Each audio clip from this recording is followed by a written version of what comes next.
नमस्कार मेरे सभी प्यारे बहनों और भाइयों।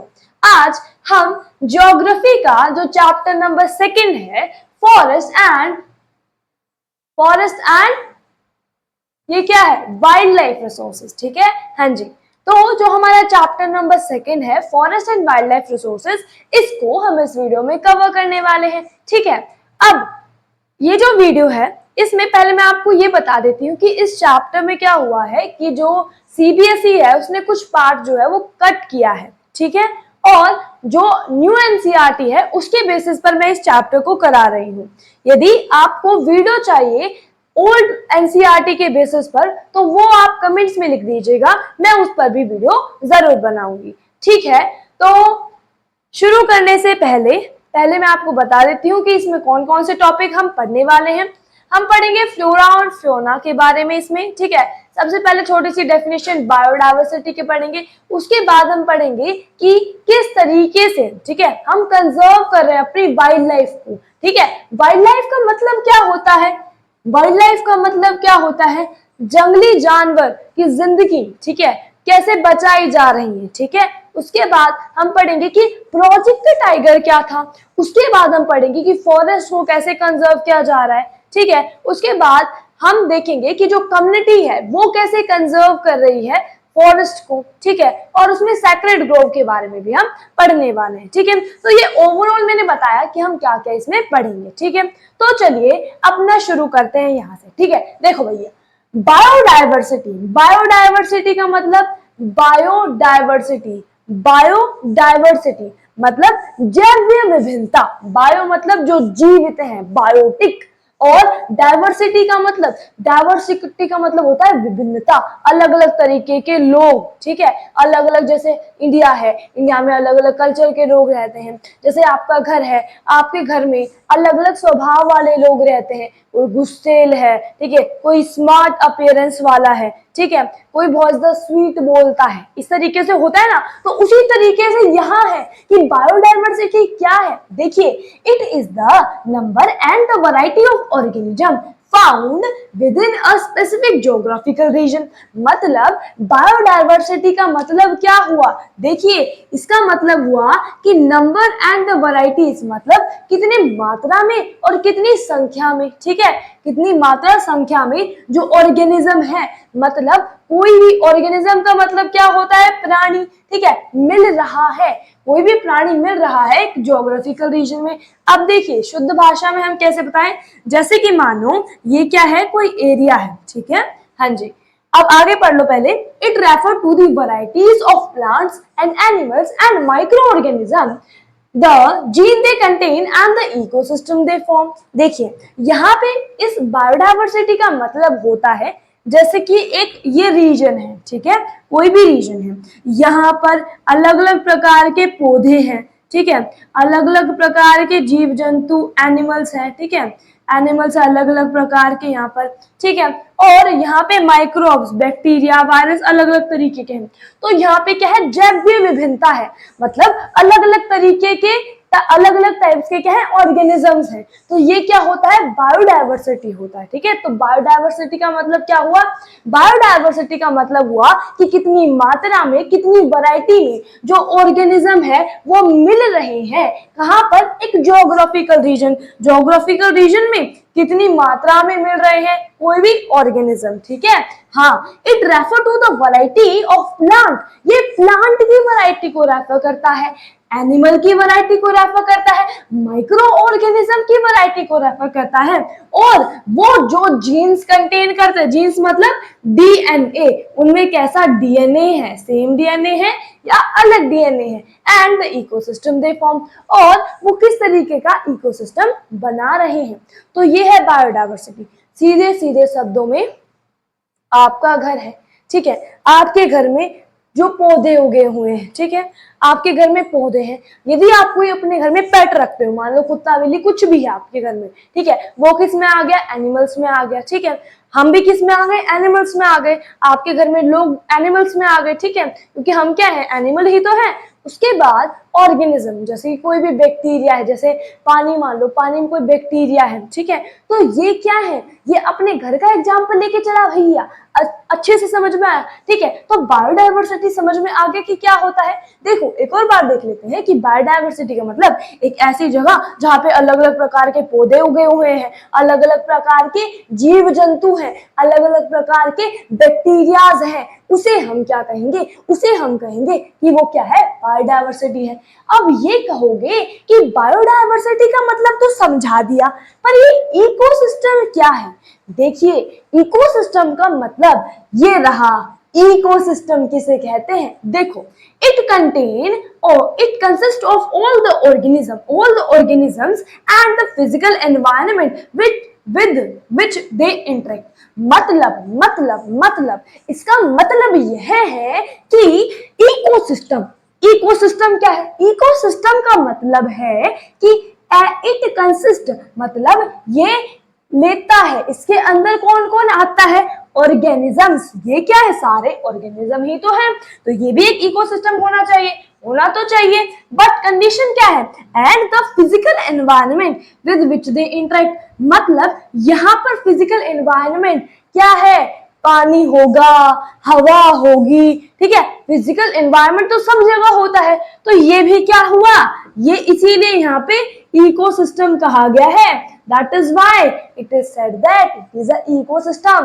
इकोसिस्टम इसी वजह से इसके अंदर आया था। तो बायोडायवर्सिटी का मतलब समझ में आया, बायोडायवर्सिटी का मतलब जब अलग अलग वैरायटी के एनिमल, प्लांट, माइक्रो ऑर्गेनिज्म रह रहे हो एक जगह पर और इकोसिस्टम बना रहे हो, मतलब फिजिकल एनवायरनमेंट जो है, ठीक है, उसके साथ जुड़े हुए हैं, एयर के साथ, पानी के साथ जुड़े हुए हैं, ठीक है, जो भी फिजिकल एनवायरनमेंट है वहां पर जो अवेलेबल है उसके साथ जुड़े हुए हैं। फिजिकल एनवायरनमेंट का मतलब तो समझ में आया ना, ये क्या होता है, फिजिकल एनवायरनमेंट मतलब पानी, हवा, वायु जो भी है वो फिजिकल एनवायरनमेंट के अंदर आ जाता है।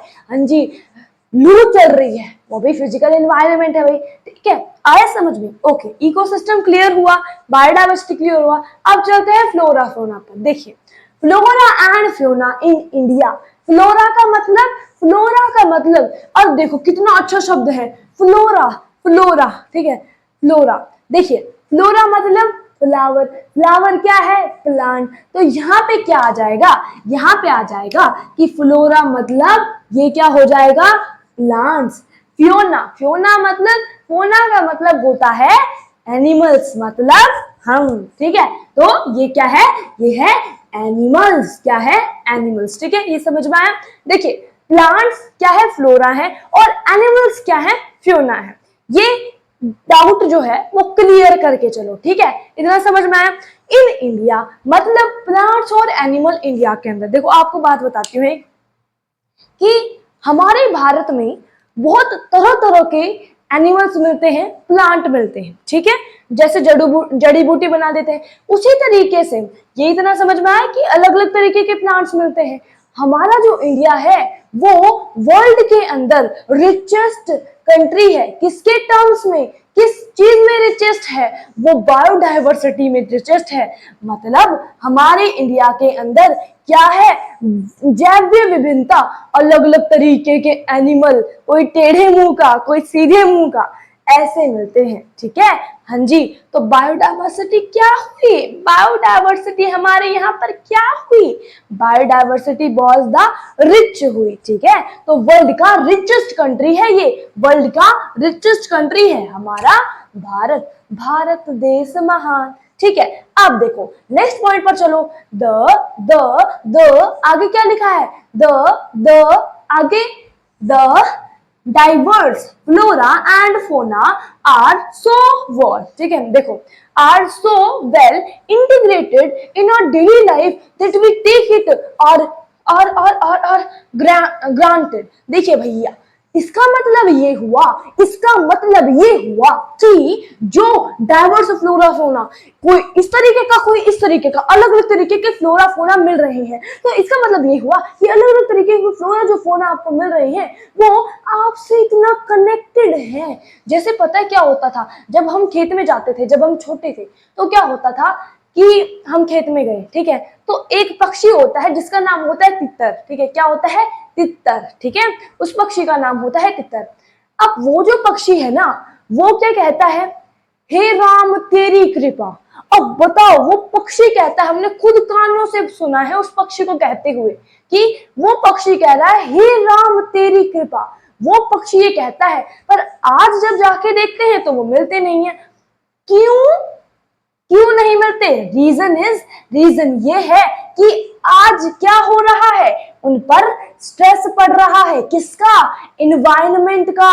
हाँ, इन्वायरमेंट का स्ट्रेस पड़ रहा है। किस पर? मुझ पर नहीं, उन फ्लोरा फोना पर। हाँ, तो ये इतना समझ में आया। देखो, पहले मैंने बताया कि फ्लोरा और फोना हमारी कंट्री में बहुत डाइवर्स हैं, और वो डाइवर्स हैं, ठीक है, and so well integrated. Integrated का मतलब जुड़ना, इंटीग्रेटेड मतलब जुड़ना।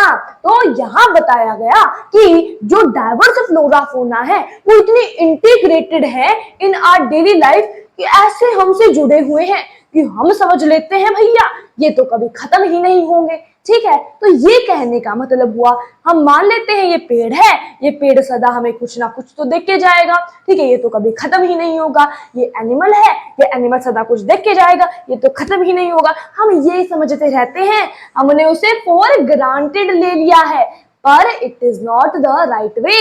ये सही नहीं है। ग्रांटेड ले लिया है हमने उसे, ये सही नहीं है। बट आज के जमाने में क्या हो रहा है, दे आर अंडर स्ट्रेस। कौन? मैं नहीं, ये फ्लोरा फोना मतलब प्लांट्स और एनिमल्स, ये दबाव में आ गए हैं। पढ़ाई के दबाव में नहीं, पढ़ाई के दबाव में नहीं, ये इन्वायरमेंट के दबाव में आ गए हैं। अब इन्वायरमेंट के दबाव में कैसे आए? मतलब इन्वायरमेंट ऊपर है, ये इसके नीचे आ गए तो दबाव में आ गए, ऐसा नहीं है। इसका मतलब ऐसा ही है, मतलब इसका मतलब समझो, इसका मतलब ये हुआ कि जो प्लांट्स और एनिमल्स हैं इन्हें एनवायरनमेंट से दिक्कत पहुंच रही है। क्या पहुंच रही है? दिक्कत पहुंच रही है। आए समझ में? तो ये था हमारा फ्लोरा फोना का पार्ट। ठीक है, बायोडायवर्सिटी में जो पुरानी वाली जो एनसीईआरटी थी उसमें कुछ थोड़ा सा एक्सप्लेन किया हुआ था, मैं बता देती हूँ। उसमें ये बताया गया था कि हम क्या करते हैं, हम मिलियंस ऑफ जो ऑर्गेनिजम्स हैं उसके साथ धरती पर एग्जिस्ट करते हैं। ठीक है, ये धरती हमारे लिए अकेले नहीं है, ये बहुत सारे ऑर्गेनिजम्स के लिए, माइक्रो ऑर्गेनिजम्स के लिए, बैक्टीरिया, वायरस, इन सभी के लिए है। ठीक है, एलिफेंट, ब्लू व्हेल, इन सभी के लिए ये धरती है, हमारे लिए अकेली धरती नहीं बनी हुई है। देखो, फिर बताया गया कि यहाँ पे जो कुछ ऑर्गेनिजम्स हैं, जैसे कि जो बैक्टीरिया हो गए, ठीक है, जो बैक्टीरिया है वो क्या करते हैं, जो प्लांट्स हैं वो हमें क्या करते हैं, जो ऑक्सीजन्स हैं, जो हम क्या करते हैं, एयर है, मानो एयर है, हम जो ब्रीथ कर रहे हैं उसकी क्वालिटी को बढ़ा देते हैं, उसकी क्वालिटी को बढ़ा देते हैं। कौन बढ़ा देता है उसकी क्वालिटी को? जो हमारा प्लांट है, जो हमारा क्या है, ऑर्गेनिजम्स है, वो इसकी क्वालिटी को बढ़ा देते हैं। ये बताया गया है और बहुत अच्छी बात बताई गई है। ठीक है, तो ये समझ में आ गया, इसमें कोई भी डाउट हो? ये आप बहुत गलत बात करते हो कि भाई आपको जब डाउट होता है तो आप कमेंट्स में पूछा करो।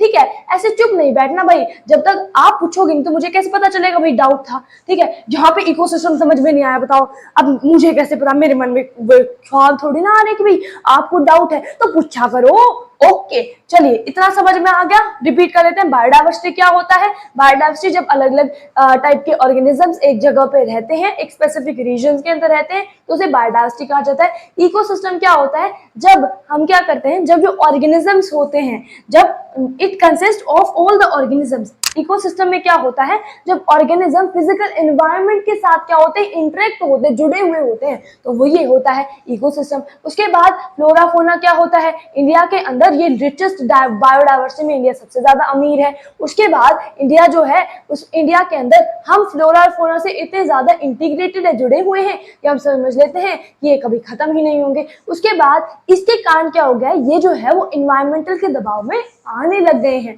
तो चलिए अब आगे हम करेंगे कंजर्वेशन ऑफ रिसोर्सेज, मतलब कंजर्वेशन हम किस तरीके से कर सकते हैं। ठीक है, तो चलिए उसकी तरफ चलते हैं। अब हम आ जाते हैं कंजर्वेशन ऑफ फॉरेस्ट और वाइल्ड लाइफ इन इंडिया, कि किस तरीके से भाई ये इंडिया के अंदर है। ठीक है, अब इसमें क्या पढ़ेंगे हम? इसमें हम ये पढ़ेंगे कि कंजर्वेशन, कंजर्वेशन मतलब किस तरीके से उसे बचाया जा सकता है, क्या किस तरीके से उसे बचाया जा सकता है, ठीक है। हाँ जी, अब इसमें पढ़ेंगे कि बचाना क्यों है, ठीक है, बचाना क्यों है, गवर्नमेंट ने इसे बचाने के लिए क्या क्या किया है, और प्रोजेक्ट टाइगर क्या है, इसमें बस हम ये पढ़ेंगे, ठीक है। छोटा सा टॉपिक है, ज्यादा नहीं है, चैप्टर भी छोटा सा है, तो मुझे ऐसा लगता है कि आप बोर हो गए होंगे, तो आपको एक शायरी सुना दी जाए। चलिए, क्योंकि मेरा गला थोड़ा सा कौवे जैसा है, तो प्लीज डोंट जज my personality with my voice, ठीक है। तो मैं अपना गाना शुरू करती हूँ, इसे माइक बना लेते हैं। तो चलिए, गाना नहीं, शायरी शुरू करती हूँ। तो जो मेरी शायरी है वो शुरू होती है अब। मोहब्बत एक एहसासों की पावन सी कहानी है, कभी कबीरा दीवाना था, कभी मीरा दीवानी है। यहाँ सब लोग कहते हैं मेरी आंखों में आंसू है, जो तू समझे तो मोती है, जो ना समझे तो पानी है। कोई दीवाना कहता है, कोई पागल समझता है, मगर धरती की बेचैनी को बस बादल समझता है। धन्यवाद। मेरी शायरी कैसी लगी आप प्लीज कमेंट में मुझे बताइएगा। ओके, अब हम अपने टॉपिक की तरफ बढ़ने हैं, ठीक है। ओके, देखिए भैया, मैं बता रही हूँ कि conservation of forest and wild life in India, कि भारत में हम किस तरीके से फॉरेस्ट और वाइल्ड लाइफ का कंजर्वेशन करते हैं, ठीक है, ये बता रहे हैं। अब देखो, सबसे पहले conservation processes the ecological diversity. अब ये क्या है, व्हाट इज दिस, इतने भारी भरकम शब्द हमें समझ में नहीं आते। देखिए, इकोलॉजिकल डाइवर्सिटी का मतलब है ecosystem, ecosystem, yes, ecological diversity. अब आया समझ में कि conservation processes the ecosystem and our life support system. जो कंजर्वेशन होता है, यदि हम कंजर्वेशन करते हैं किसका, फॉरेस्ट का और वाइल्ड लाइफ का, तो क्या होता है, यदि हमने कंजर्वेशन किया तो जो इकोसिस्टम है, इकोलॉजिकल डाइवर्सिटी को इकोसिस्टम भी कहा जाता है, इकोलॉजिकल डाइवर्सिटी को इकोसिस्टम भी कहा जाता है। तो देखिए, इससे क्या होगा, हमारा इकोसिस्टम मेंटेन रहेगा, इकोसिस्टम मेंटेन रहेगा, और साथ ही साथ ये हमारी जो लाइफ है, हमारी जिंदगी है, हमारा सब कुछ है, उसे भी सपोर्ट करेगा। हाँ, तो देखिए कितनी अच्छी बात कह रही कि ये क्या करता है, कंजर्वेशन हमारे इकोसिस्टम को मेंटेन करके रखता है। यदि आप कंजर्वेशन कर रहे हैं तो आपका इकोसिस्टम मेंटेन रहता है, ठीक है। And our life support system, और हमारी लाइफ सपोर्ट सिस्टम को ये क्या कर देता है, हमारा जो लाइफ है, हमारी जो लाइफ है उसको भी क्या करेगा, सपोर्ट करेगा। जैसे कि किससे, पानी से, एयर से, सोइल से, ठीक है। तो पानी H2O, एयर हवा, सोइल सोइल मिट्टी, ठीक है, तो इनसे क्या करेगा, इनसे हमारी लाइफ को सपोर्ट करेगा, हमें ये ज्यादा मिलेंगे, इस तरीके से होगा ना। हाँ, तो ये था पहला पॉइंट। समझ में ना आया और दोबारा बताना, दोबारा देखो, दोबारा क्या देखोगे कि कंजर्वेशन, जो कंजर्वेशन है ये क्या करता है, यदि हम कंजर्वेशन कर रहे हैं तो भाई क्यों कर रहे हैं, किसने कहा हमें कंजर्वेशन करने के लिए, बेफालतू में क्यों करेंगे, बेफालतू में नहीं कर रहे हैं। कंजर्वेशन किसी भी चीज का इसीलिए किया जाता है ताकि हम अपने इकोसिस्टम, ठीक है, हमारा बैलेंस रह सके, जैसे हम भी बैलेंस रहते हैं उस तरीके से इकोसिस्टम और हमारी जो लाइफ है वो सपोर्ट हो, इस वजह से ये होता है, ठीक है। वाटर, एयर, सॉइल, इन सभी से हमारी लाइफ सपोर्ट हो। नेक्स्ट पॉइंट पर चलो, it also processes genetic diversity of plants and animals for better growth of species and breeding। देखो ये क्या करता है, it also preserve, ठीक है, प्रिजर्व, ये बचाता है, क्या बचाता है, जेनेटिक डाइवर्सिटी ऑफ प्लांट्स और एनिमल्स है। आपने देखा होगा कि कुछ एनिमल्स हैं, ठीक है, जो पहले तो एग्जिस्ट करते थे, मैमल्स, अब एग्जिस्ट नहीं करते, क्यों, वाई, ऐसा क्यों है, मैं उन्हें मार के आई हूं क्या, नहीं, मैं उन्हें मार के नहीं आई, ये बता रहा है कि भैया जो जेनेटिकल डाइवर्सिटी है ये जो है उस समय तो ज्यादा थी और अब विलुप्त ही हो चुकी है। ठीक है, तो कहने का मतलब ये है कि ये यदि हम क्या कर देते हैं, कंजर्वेशन कर देते हैं फॉरेस्ट और वाइल्ड लाइफ का, तो जो विलुप्त होने के कगार पर जो जानवर आ गए हैं वो विलुप्त होने से बच जाते हैं। अच्छी बात हुई ना। हाँ, तो देखिए it also preserves genetical diversity, genetical diversity को प्रिजर्व करता है ऑफ प्लांट्स, प्लांट्स की, एंड एनिमल्स और एनिमल्स की भी। ठीक है, बताया एग्जाम्पल, कौन सा एग्जाम्पल बताया मैंने, बताना एग्जाम्पल बताया मैमल का, यस। उसके बाद अब प्लांट्स का एग्जाम्पल दो। प्लांट्स का एग्जाम्पल देखो, एक हिमालयन यूवेक प्लांट होता है, हिमालयन यूवेक प्लांट होता है, ये पिछली एनसीईआरटी में था कि हिमालयन यूवेक प्लांट है जो कि कैंसर को क्योर करता है। आप अब आज के जमाने में कैंसर दवाई मिलती है क्या, पर हिमालयन यूव कर देता था तो उसकी कटाई बहुत ज्यादा होने लगी, इससे वो विलुप्त होने की कगार पर आ गए और वो विलुप्त हो गए। हाँ, तो अब यहाँ पे बताया गया है कि यदि आप कोई भी चीज को कंजर्व करते हैं तो जो जेनेटिकल डाइवर्सिटी है प्लांट की और एनिमल्स की, ठीक है, वो बेटर होती है। ठीक है, यदि आपने कंजर्व किया होता, ठीक है, उन्हें संरक्षण दिया होता, मैमल्स को यदि संरक्षण पहले मिल गया होता तो आज वो मेरे साइड में खड़ा होता, आज वो मेरे साइड में खड़ा होता।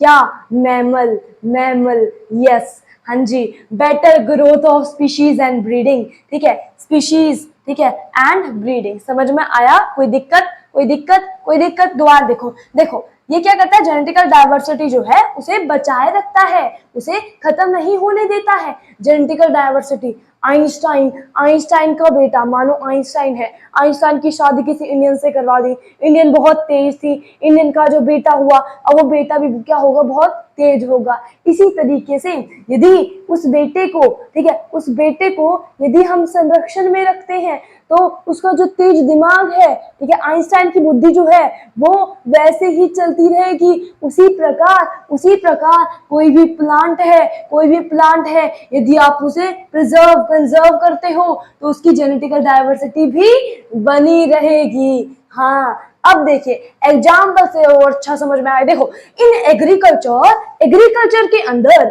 We still dependent on the traditional crop variety. हम क्या करते हैं, हम सदा किस पर डिपेंड रहते हैं, हम जो ट्रेडिशनल क्रॉप वैरायटी है, ठीक है, उस पर डिपेंड रहते हैं। अब मानो यदि हमने इसको कंजर्व नहीं किया तो क्या होगा, ये विलुप्त हो जाएगी। अब ये विलुप्त हो गई तो क्या होगा, हम भूखे मर जाएंगे। तो ट्रेडिशनल जो क्रॉप वैरायटी है ये भी कंजर्व होना जरूरी है। बोलो आई क्या नहीं, चमका क्या नहीं, चमक गया। तो चलिए आगे बढ़ते हैं। देखिए जो फिशेज होती हैं, दूसरा एग्जांपल, पहला एग्जांपल यस, दूसरा एग्जांपल यस। अब देखो, fishes are heavily dependent on agriculture biodiversity. जो मछलियां होती हैं, मछली जल की रानी है, जीवन उसका पानी है, हाथ लगाओ डर जाएगी, हाथ लगाओ मर जाएगी, पानी में डालो डर जाएगी।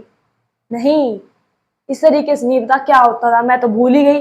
अब देखो फिशेज जो होती हैं, देखो देखो भैया, देखो इधर, देखो इधर इधर, fishes are heavily dependent on aquatic biodiversity. जो फिशेज होती हैं वो एक्वेटिक बायोडाइवर्सिटी पर डिपेंड होती है। ठीक है, तो देखो ये समझ लिया कि भैया इकोसिस्टम को यदि आप कंजर्व करते हो तो इकोसिस्टम और हमारी लाइफ दोनों मेंटेन रहती है। उसके बाद नेक्स्ट पॉइंट क्या देखा कि जेनेटिकल डाइवर्सिटी जो है वो प्रिजर्व रहती है, विलुप्त होने के कगार पर नहीं आती। उनकी ब्रीडिंग जो होती है, और जो क्या होती है, ब्रीडिंग होती है, और वो जो स्पीशीज हैं वो उनकी ग्रोथ भी अच्छी होती है। उसके बाद नेक्स्ट दे रखा है कि एग्जांपल्स में आ जाता है कि agriculture if we still depend upon, हम ट्रेडिशनल क्रॉप्स पर डिपेंड करते हैं, यदि ये विलुप्त हो गए तो क्या होगा, तो इन्हें भी कंजर्व करके रखना चाहिए। इसी तरीके से जो फिशेज होती है वो हैवीली डिपेंडेंट है किस पर, एक्वेटिक बायोडाइवर्सिटी पर। ठीक है, अब वो किस पर डिपेंड है, एक्वेटिक बायोडाइवर्सिटी, तो aquatic biodiversity must be conserve. ठीक है, तो इतना समझ में आया? इतने में कोई डाउट है? डाउट है तो आप कमेंट्स में पूछिएगा। ठीक है, ओके, तो चलिए हम अपने इसी में कंटिन्यू करते हैं कि भाई अब गवर्नमेंट ने क्या स्टेप लिए इस पर, है ना। गवर्नमेंट बोलती है मैंने ये किया, मैंने वो किया, क्या किया है आज देख लेते हैं। चलिए अब देखते हैं कि जो गवर्नमेंट है उसने क्या क्या किया कंजर्वेशन ऑफ फॉरेस्ट और वाइल्ड लाइफ के लिए भाई। ठीक है, देखो सबसे पहले तो ये बात जानना जरूरी है कि जो गवर्नमेंट है उसने एक बहुत इंपॉर्टेंट रोल प्ले किया है इसके अंदर। अब वो कैसे, अब आप खुद देखो उसने क्या किया भाई। हमने देखा कि 1960 से लेकर 1970 तक जो डिमांड थी, किसकी डिमांड, जो वाइल्ड लाइफ प्रोटेक्शन एक्ट है इसकी डिमांड जो है बहुत बढ़ गई थी। ठीक है, बहुत बढ़ गई थी। इसके कारण जो गवर्नमेंट है इंडिया की उसने क्या किया, इसके कारण जो इंडिया की गवर्नमेंट है उसने वाइल्ड लाइफ प्रोटेक्शन एक्ट चला दिया। और कब चला दिया, 1972 के अंदर चला दिया। 1972 के अंदर हमारे भारत की गवर्नमेंट ने वाइल्ड लाइफ प्रोटेक्शन एक्ट चला दिया। ठीक है, क्या चला दिया, वाइल्ड लाइफ प्रोटेक्शन एक्ट चला दिया। ये मैं क्या बता रही हूँ कि भाई जो गवर्नमेंट है, ठीक है, गवर्नमेंट है, ठीक है, उसने क्या रोल प्ले किया है, गवर्नमेंट का रोल क्या है, किसके लिए, कंजर्वेशन के लिए। ठीक है, कंजर्वेशन के लिए जो गवर्नमेंट है उसने क्या रोल प्ले किया है। ठीक है, तो पहला रोल क्या है भाई कि जो इंडिया है उसने, इंडिया की जो गवर्नमेंट है उसने क्या किया, जब उसने देखा कि भाई 1960 से लेकर 1970 के अंदर डिमांड बहुत ज्यादा बढ़ रही है, तो उसने किया क्या, उसने यही किया कि उसने वाइल्ड लाइफ प्रोटेक्शन एक्ट चला दिया। क्या किया, वाइल्ड लाइफ प्रोटेक्शन एक्ट चला दिया। आगे देखो, आगे क्या है, ध्यान दे लो कभी गलत हो जाए ना, हाँ फिर मुझे कहो बाद में। An all Indian list of, list नहीं, यहाँ पे आएगा लिस्ट। ठीक है, यहाँ पे लिस्ट तो वो कम वाला लिस्ट होता ना, ठीक है, ये लिस्ट है। ठीक है, एक ऑल इंडिया लिस्ट निकाली गई for protected species who also publish. ठीक है, वॉज ऑल्सो पब्लिश। देखो इसमें बताया गया है कि क्या किया, इंडिया एक ऑल इंडिया लिस्ट निकाली गई। ये हमारा भारत है, मान लो हमारा भारत रेक्टेंगल, मैंने कब कहा, मान लो, क्या करो, मान लो यदि हमारा, ये मान लो यदि हमारा भारत है, ठीक है, तो इसमें जो भी ऐसे एनिमल्स थे, ऐसी स्पीशीज थी, ठीक है, जो कि प्रोटेक्टेड नहीं थी, मतलब वो विलुप्त होने की कगार पर थी, छुप गई। ठीक है, क्या क्या छुप गई, तो विलुप्त होने की जो कगार पर थी उनके लिए क्या किया गया, उनके लिए भाई देखा भाई कितनी स्पीशीज हैं और उनकी लिस्ट निकाल दी गई। ठीक है, क्या किया, उनकी लिस्ट निकाल दी गई। ठीक है, ताकि उन्हें प्रोटेक्ट किया जा सके। ठीक है, प्रोटेक्ट किया जा सके, और वो लिस्ट जो है वो पब्लिश भी कर दी गई। भाई ये जो एनिमल्स हैं जैसे कि टाइगर है, लायन है, इनको भाई प्रोटेक्ट करना है, और ये लिस्ट दो पब्लिश भी कर दी गई। हाँ जी, तो एक ऑल इंडिया लिस्ट निकाली गई ऑफ प्रोटेक्टेड स्पीशीज, मतलब जिन स्पीशीज को प्रोटेक्ट करना है। जैसे कि मान लो मैं एक स्पीशीज हूँ, मुझे प्रोटेक्ट करना है, मेरी संख्या बस एक ही है, तो मेरी संख्या को प्रोटेक्ट करने के लिए, ठीक है, मुझे प्रोटेक्ट करने के लिए क्या किया गया, मुझे प्रोटेक्ट करने के लिए उसने मुझे क्या, देखो इसमें बताया गया है कि लिस्ट निकाल दी गई। अब मैं अकेली स्पीशीज बनी हूँ, ठीक, बची हूँ, ठीक है, तो मुझे प्रोटेक्ट करने के लिए उसने एक लिस्ट निकाली कि भाई ये जो है यदि इस तरीके की माही और मिलती है तो उन्हें प्रोटेक्ट करना जरूरी है, क्योंकि उनकी संख्या बहुत ही कम है। इतनी ज्यादा तगड़ी पर्सनैलिटी है हमारी। चलिए आगे बढ़ते हैं, ये आगे समझ में भाई किस तरीके से लिस्ट निकाली गई। आगे देखो, द ट्रस्ट, ये ट्रस्ट ही है यार, हाँ ट्रस्ट ही तो है। The trust of the programme was to protect the remaining population of certain endangered species. अब देखो ये कहता है कि जो ये प्रोग्राम था, ठीक है, ये जो प्रोग्राम था, कौन सा प्रोग्राम भाई, ये वाइल्ड लाइफ प्रोटेक्शन एक्ट। हाँ इसी की बात कर रही हूं मैं कि जो ये वाइल्ड लाइफ प्रोटेक्शन एक्ट था, इसमें करा क्या गया, इसमें करा ये गया कि देखिए इसमें कहा गया ये जो प्रोग्राम है इसमें वॉज टू प्रोटेक्ट, ये चलाया गया ताकि जो बची हुई स्पीशीज है, जैसे मैं बची हुई थी, ठीक है, मुझे प्रोटेक्ट किया गया, तो जो बची हुई स्पीशीज है ना उनको प्रोटेक्ट किया जाए ताकि वो विलुप्त ना हो जाए। ठीक है, ताकि वो विलुप्त ना हो जाए, उन्हें प्रोटेक्ट किया जाए। समझ में आया? आगे देखो, ठीक है, एंडेंजर्ड स्पीशीज में वो ना चली जाए, विलुप्त होने की कगार पर ना जाए। ठीक है, बाय बैनिंग, और क्या किया गया, इसको करने के लिए उन्होंने हंटिंग, हंटिंग शिकारबाजी को बैन करा और giving legal protection to the habitat. और जैसे कि मानो जैसे कि वहां पे हैबिटेट को एक लीगल प्रोटेक्शन दी गई, जैसे कि मेरी स्पीशीज बहुत ज्यादा कम थी तो एक रहने के लिए एक स्पेसिफिक हैबिटेट दिया गया। क्या दिया गया? एक स्पेसिफिक हैबिटेट दिया गया। हाँ, and restricting trade in wild life, ठीक है। और वहां पर आप ट्रेड भी नहीं कर सकते, व्यापार भी नहीं कर सकते, मतलब जो चीज अंदर है वो अंदर ही रहेंगी, जो चीज बाहर है वो बाहर ही रहेंगी। आया समझ में? ये हो गया क्लियर? हाँ, अब चलो एक और बार देख लो क्या किया गया। ये वाइल्ड लाइफ प्रोटेक्शन एक्ट इसीलिए निकाला गया ताकि क्या किया जा सके? प्रोटेक्ट किया जा सके जो बची हुई स्पीशीज है, मतलब हम, ठीक है। हाँ, प्रोटेक्ट किया जा सके सर्टेन एंडेंजर्ड स्पीशीज, ताकि हम क्या हो? हम एंडेंजर्ड स्पीशीज में मूव ना हो जाएं बाय। और ऐसा कैसे किया गया? हंटिंग को जो गिविंग, ठीक है, legal protection to the habitat. इस एरिया में ये लोग रहेंगे, इसके अंदर कोई नहीं आ सकता, तुम इसके बाहर नहीं जा सकते, ये कहा गया। हाँ जी, restricting trade in the wild life. Wild life में जो ट्रेड है, व्यापार है, ठीक है, उसे भी बंद कर दिया गया। क्या कर दिया गया? बंद कर दिया गया, ठीक है।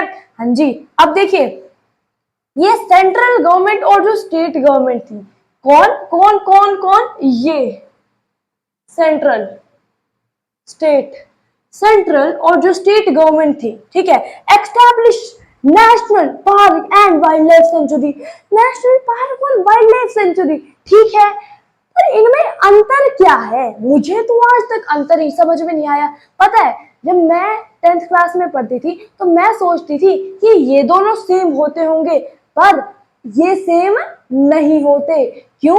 क्योंकि वाइल्ड लाइफ छोटे एरिया के लिए होती है, ठीक है, नेशनल पार्क्स बड़े एरियाज के लिए होते हैं, ठीक है। हाँ जी, तो वाइल्ड लाइफ क्या होती है? छोटी होती है। वाइल्ड लाइफ छोटी होती है, नेशनल पार्क्स बड़े होते हैं। जो वाइल्ड लाइफ होती है, ठीक है, वो नेशनल पार्क्स में भी आ जाते हैं कई कई बार। जैसे कि मान लो एक बड़ा नेशनल पार्क बन गया तो ऐसे आ गया कि इसमें 2-3 वाइल्ड लाइफ अंदर घुस गई, ठीक है, वाइल्ड लाइफ, ठीक है। हाँ जी, यहाँ समझ में किस तरीके से सेंट्रल गवर्नमेंट ने क्या किया? स्टेट नेशनल पार्क्स और कुछ वाइल्ड लाइफ सेंचुरीज, ताकि भाई बचाया जा सके, ठीक है, इन्हें जो विलुप्त होने की कगार पर जो स्पीशीज हैं उन्हें बचाया जा सके, उसके लिए ये किया गया। नेक्स्ट कहता है the central government also announce several projects. जो सेंट्रल गवर्नमेंट थी, भैया तो ज्यादा चतुर हो गई, ये क्या कर रही है? ये बहुत सारे प्रोजेक्ट्स कर रही है। स्कूल में जो प्रोजेक्ट देते हैं 5 नंबर के, उनकी बात नहीं हो रही, यहाँ पे सेंट्रल गवर्नमेंट के प्रोजेक्ट की बात हो रही है। क्या कह रहा है? फॉर प्रोटेक्टिंग स्पेसिफिक एनिमल्स, मतलब एक पर्टिकुलर स्पेसिफिक एनिमल्स को प्रोटेक्ट करने के लिए सेंट्रल गवर्नमेंट ने बहुत सारे प्रोजेक्ट चलाए, जैसे कि एग्जांपल प्रोजेक्ट टाइगर। यस, ठीक है, इसका बहुत तगड़ा एग्जांपल है, ये सब बेहोश हो जाएंगे यदि आप ये लिखे आए तो। चलो आगे देखो, आगे इसका एग्जांपल आ जाता है कश्मीर स्टैग। कश्मीर स्टैग मतलब हंगुल। हंगुल ये क्या होता है? मैं पिक्चर इसकी डाल देती हूँ, ये इसकी पिक्चर है और आप इसे देख लीजिएगा। इसे हम हंगुल कहते हैं, ठीक है। हाँ जी, उसके बाद कहता है वन हॉर्न डायनासोर, जिसका एक सिंग होता है, ये आपकी बुक में बना हुआ है, ठीक है, वो देखिएगा, ठीक है। ओके, नेक्स्ट कहता है 3 टाइप के क्रोकोडाइल। भाई हमारे पास कोई सा भी क्रोकोडाइल आ जाए, हम ये थोड़े ना देखेंगे कि भाई कौन सा क्रोकोडाइल है। मान लो आप किसी बीच पे गए, क्रोकोडाइल है आपके बाद आपके सामने, ठीक है, फिर आप ये थोड़ी नहीं देखोगे जाके कौन सा क्रोकोडाइल है, या दे देखोगे भाई तेरी शेप वी है मतलब तू एलिगेटर है, भाई तेरी शेप नहीं, भाई तेरी शेप वी है तो तू क्रोकोडाइल होगा, यदि तेरी शेप यू है तो तू एलिगेटर होगा, और यदि तेरी शेप आगे से शार्प हुई तो तू क्या होगा? तो तू होगा ये घरियल, ठीक है, घरियल, ठीक है, तो तू ये होगा। तो हम ये थोड़ी ना सोचेंगे इससे पहले तो वो हमें खा जाएगा, तो हम वहां से रफा दफा होने की सोचेंगे। इसीलिए आगे देखिए क्रोकोडाइल मैं बता देती हूँ पहचानना, यदि आप क्रोकोडाइल के पास जाते हैं फिर भी बच के आ जाते हैं तो कैसे कर सकते हैं। देखिए, अगर वो इस तरीके का शार्प है, उसका मतलब बिल्कुल इस तरीके का चश्मा टेढ़ी कर दी मेरी, इस तरीके का है ना, तो वो होगा कौन, घड़ियाल, ठीक है, घड़ियाल। और यदि वो यू शेप का है, उसका आगे से मुंह यू शेप का है, तो वो एलिगेटर होता है। यदि उसका आगे से मुंह वी शेप का है, ये तो ज्यादा लंबा भी होगा, ठीक है, ज्यादा लंबा भी मतलब ये जो है ना, ये इस तरीके से होगा, बहुत पतला सा होगा, इस तरीके से होगा उसका आगे से मुंह, ठीक है, और ये होगा वी शेप में। ये कौन है, क्रोकोडाइल, ये एलिगेटर और ये घड़ियाल, ठीक है, समझ में आया, ठीक है। Next, Asiatic Lions. देखिए भैया, मैंने आपको बताया कि गवर्नमेंट ने क्या क्या रूल्स अपनाए इसको कंजर्व करने के लिए। सबसे पहले गवर्नमेंट ने देखा, स्टोरी के माध्यम से याद करो, देखो सबसे पहले उसने देखा कि भाई 1960 से लेके 1970 के अंदर देखा कि भाई वाइल्ड लाइफ की डिमांड बहुत ज्यादा बढ़ रही है, तो गवर्नमेंट टेंशन में आ गई। 1972 के अंदर उसने वाइल्ड लाइफ प्रोटेक्शन एक्ट लागू कर दिया। क्या कर दिया, वाइल्ड लाइफ प्रोटेक्शन एक्ट लागू कर दिया। फिर क्या किया, जो विलुप्त होने की कगार पर स्पीशीज हैं उन्हें पहले देखा, उनकी लिस्ट बनाई और उन्हें पब्लिश कर दिया, ताकि उन स्पीशीज को इकट्ठा करके उन्हें प्रोटेक्शन एरियाज में डाला जा सके। हाँ, फिर क्या किया, फिर ये जो वाइल्ड लाइफ ये जो प्रोग्राम चला था, ठीक है, ये जो प्रोग्राम चला था, इसमें देखा गया कि भाई जो रिमेनिंग जो पॉपुलेशन बच गई है उसे तो बचाया जाए, कम से कम उसे तो बचाया जाए, ठीक है। तो ये कह रहा है कि जो प्रोग्राम है वो टू प्रोटेक्ट जो रिमेनिंग स्पीशीज है, एंडेंजर्ड, जो मतलब विलुप्त होने की कगार पर जो आ गई हैं, उन्हें तो बचाया जाए। हाँ, उन्हें बचाया गया हंटिंग को बैन करके, उन्हें स्पेशल हैबिटेट प्रोवाइड करके, और क्या करके, जो वाइल्ड लाइफ ट्रेडिंग है उसे रोक कर, ठीक है।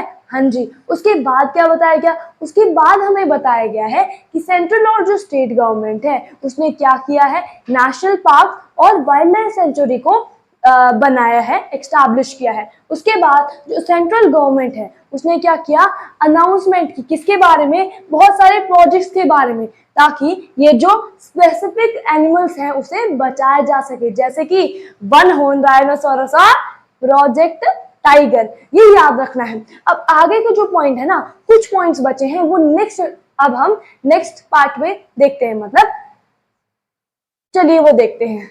अब जो हमारे बचे हुए मेजर्स थे, चलो उन पर आते हैं।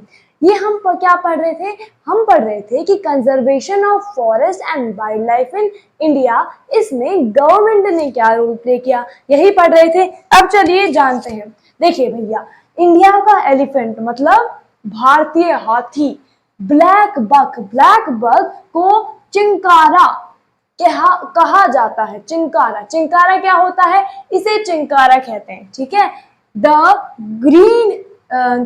ग्रेट इंडियन बस्टर्ड, ठीक है, जिसे हम गोंडवाना कहते हैं, गोडावन कहते हैं, ये गोंडवाना नहीं है, इट इज गोडावन, ये क्या है, गोडावन कहते हैं, ठीक है, ये गोडावन है। एंड स्नो लेपर्ड, जो स्नो लेपर्ड होते हैं वो स्नो लेपर्ड, ठीक है, etcetera, have given full legal protection against hunting and trading. मतलब यहाँ पे ये बताया गया है कि जो हमारी गवर्नमेंट है ना, अब गवर्नमेंट जो है वो इतनी ज्यादा चतुर हो गई, मतलब इतनी ज्यादा स्मार्ट हो गई कि उसने क्या कर दिया, उसने ये कर दिया कि उसने जो इंडिया के एलिफेंट्स थे, जो ब्लैक बक थी, ठीक है, जिसे हम चिंकारा कहते हैं, जो ग्रेट इंडियन, जो इंडियन बस्टर्ड जिसे हम गोडावना कहते हैं, और जो स्नो लेपर्ड्स थे, ठीक है, उनको प्रोटेक्शन दिलाई और उनकी हंटिंग और जो ट्रेडिंग थी उसे बंद करवाया गया, ठीक है, क्या करवाया गया, बंद करवाया गया, ठीक है, ये बंद करवाया गया। बहुत इंपॉर्टेंट टॉपिक है, ये आ जाता है पेपर के अंदर, ठीक है। नेक्स्ट क्या आता है, 1980 और 1986 में एक एक्ट पास हुआ जिसमें से 100 से ज्यादा बटरफ्लाइज, ठीक है, बहुत सारे मोथ्स और जो कुछ बीटल्स थे, ठीक है, और एक ड्रैगन फ्लाई, ठीक है, इनको भी किसके अंदर इंक्लूड कर लिया गया, इनको भी एक स्पेसिफिक दर्जा दिया गया। देखो, in 1991 for the first time plants were added to the list starting with 6 species, ठीक है। देखिए यहाँ पे बताया गया है कि 1980 और 1986 के एक्ट्स में क्या हुआ, यहाँ पर हंड्रेड्स ऑफ बटरफ्लाइज, मतलब 100 से भी ज्यादा बटरफ्लाइज और मोथ, ठीक है, बीटल्स देखते हो आपने, बीटल्स तो देखे होंगे, ठीक है, एंड 1 ड्रैगन फ्लाई, एक ड्रैगन फ्लाई, 100 बटरफ्लाइज, कुछ मॉथ और कुछ बीटल्स। ठीक है, इनको 1991 के अंदर सबसे पहली बार जो प्लांट्स हैं उनको ऐड कर दिया गया किसके अंदर, लिस्ट के अंदर। ठीक है, जिसमें से सबसे पहले 6 स्पीशीज थी स्टार्टिंग की। ठीक है, समझ में आया। Added to the list starting with 6 species, 6 species से शुरू करके। ठीक है, और इसमें एड ऑन किया गया। ये फर्स्ट टाइम हुआ था 1991 के अंदर कि इसके अंदर प्लांट्स जो है उन्हें ऐड किया गया था। ठीक है, प्लांट्स को ऐड किया गया था। ठीक है, और इन एक्ट के तहत तो मैंने बता दिया इन सभी को ऐड किया गया। ठीक है, ये हमारा जो कंजर्वेशन वाला टॉपिक है ना वो खत्म होता है और प्रोजेक्ट टाइगर वाला जो टॉपिक है वो शुरू होता है। ठीक है, प्रोजेक्ट टाइगर। अब टाइगर को किस तरीके से बचाया गया। ठीक है, क्या हुआ था भैया, ये बहुत इंटरेस्टिंग बात है। देखो, टाइगर जो है ना उनकी हो गई थी कमी। ठीक है, कमी क्यों हो गई थी अब ये भी देख लेते हैं। देखिए, सबसे पहले टाइगर जो है is one of the key wild life. ये क्या है, one of the key wild life species in the funnel web. मतलब ये क्या करता है, टाइगर है, जैसे मान लो ये टाइगर है, टाइगर ने क्या खाया, फोक्स खाया, टाइगर ने क्या खाया, डियर खाया, टाइगर ने क्या खाया, डोंकी को खाया। ठीक है, इस तरीके से खाएगा।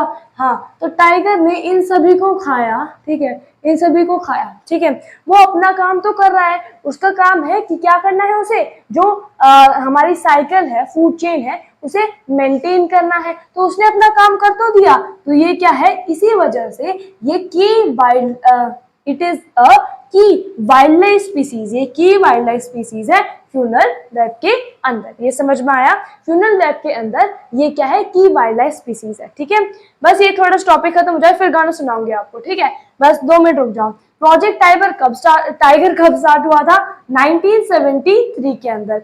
और वाइल्ड लाइफ प्रोटेक्शन एक्ट 1972 के अंदर। ठीक है, हाँ जी। उसके बाद देखो भैया, अब जो अथॉरिटीज थी ना उन्होंने क्या किया, ये रियलाइज किया, ये समझा कि जो टाइगर है इसकी जो पॉपुलेशन है, ठीक है, वो क्या हो रही है, ड्वेंडलिंग का मतलब वो कम हो रही है, कि जो टाइगर है उनकी संख्या कम हो रही है to 1827 from an estimate of 5 this 5000 at the turning of century। मतलब जो पॉपुलेशन इतनी एक सेंचुरी के अंदर इतनी पॉपुलेशन थी टाइगर की और इतनी से वो इतनी हो गई। ठीक है, लिमिटेड अमाउंट में हो गई। हाँ, तो इतनी से बस इतनी सी संख्या हो गई थी। हाँ जी, अब देखिए टाइगर की जो पॉपुलेशन है उसके कम होने के क्या कारण थे। टाइगर की पोचिंग करी जा रही थी। अब ये पोचिंग क्या होता है, स्किन को उतार लेना। ठीक है, पोचिंग का मतलब होता है टाइगर को किडनैप कर लेना। ठीक है, टाइगर किडनैप हो गए थे। ठीक है, पोचिंग फॉर ट्रेड, ताकि उसे बेचा जा सके। टाइगर कितने महंगे बिकते हैं ना, हाँ, क्योंकि वो बहुत महंगे होते हैं, वो वाइल्ड लाइफ में रहते हैं, इस वजह से वो महंगे हैं। ठीक है, हाँ जी। और उसके बाद श्रिंकिंग हैबिटेट, क्योंकि जो टाइगर है उन्हें रहने का इतना ज्यादा जगह भी नहीं मिल रही थी, इस वजह से भी इनकी पॉपुलेशन कम हो गई। ठीक है, और जो टाइगर्स हैं उनकी जो बोन्स हैं और उनकी जो स्किन्स हैं वो मेडिसिन बनाने के लिए यूज होती है एशिया के अंदर। ठीक है, तो वहां पे क्या होता था, इनको मेडिसिन बनाने के लिए यूज कर लिया जाता था और टाइगर को मार दिया जाता था। हाँ, और एक इंटरेस्टिंग फैक्ट देखो, इंडिया और नेपाल जो है ना उसके अंदर 1/3 ऑफ टाइगर पॉपुलेशन, मतलब पूरे वर्ल्ड की 1/3, पूरा वर्ल्ड है, पूरी भूमि है, उसकी 1/3 जो पॉपुलेशन है किसकी, टाइगर की। जो टाइगर है ना उसकी 1/3 पॉपुलेशन किसके पास है, वो हमारे पास और नेपाल के पास है।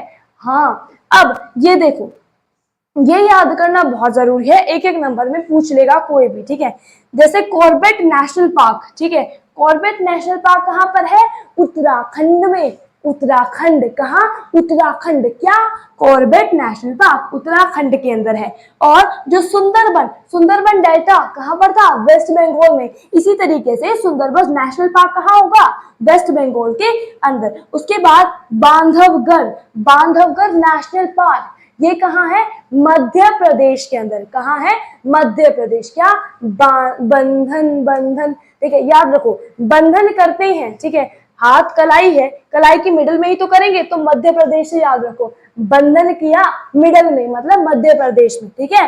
हाँ जी। अब सिरस्का वाइल्ड लाइफ सेंचुरी कहाँ पर है? सिरस्का राजस्थान के अंदर है। ये तो बहुत आसान है याद करना, सिरस्का वाला, क्योंकि सबसे अलग है, क्योंकि वाइल्ड लाइफ सेंचुरी है।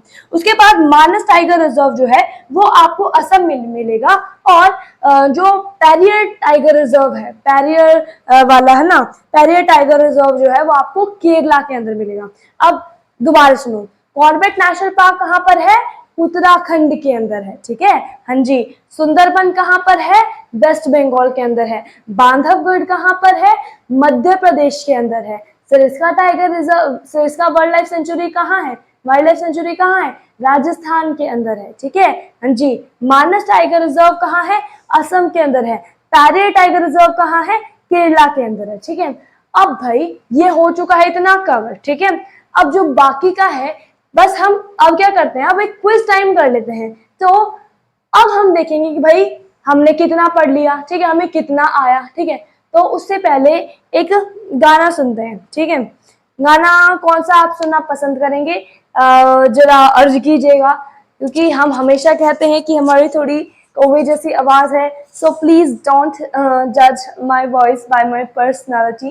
ओके, मेरा जो गाना है वो थोड़ा सा हटके है। मुझे इसकी दो ही लाइनें आती हैं, पर मुझे ये गाना अच्छा लगता है। ये गाना है, देखा जमाना सारा भरम है, इश्क इबादत इश्क करम है, मेरा ठिकाना तेरी ही दहलीज है। ओ मैं हूँ दीवारी, छत है पिया तू, रब की मुझे ने मत है पिया तू, मेरे लिए तो बरकत का तावीज़ है। मुझे पता है मैं अच्छा नहीं गाती हूँ, पर मेरा गाना खत्म होता है। तो आपका यदि कोई भी डाउट हो तो आप मुझे कमेंट्स में प्लीज बता दीजिएगा। Your sister is always here. My sister, who is my sister? Who is my sister means who is your sister? Me, Mahi is your sister. So अब हमें क्विज टाइम करते हैं। तो चलिए आ देखे जरा किसने कितना पढ़ा।